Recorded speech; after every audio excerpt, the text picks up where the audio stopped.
Assalamualaikum everyone, welcome back to Mr. TECHFOX. Today, I'm going to guide you on how to create a shortcut of Google Music to your desktop, allowing you to enjoy your favorite music with just a click.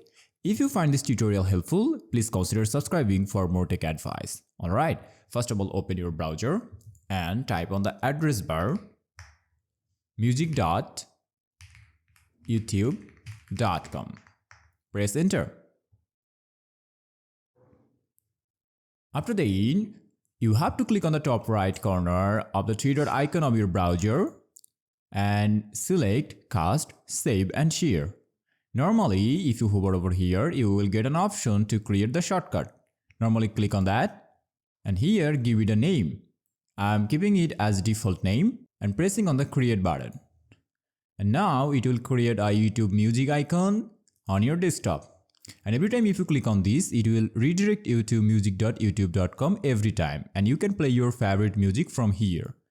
And that's all about today's video. I think it will help you a lot. If this helps, please consider subscribing this channel. See you in the next video. Till then, Allah Hafiz.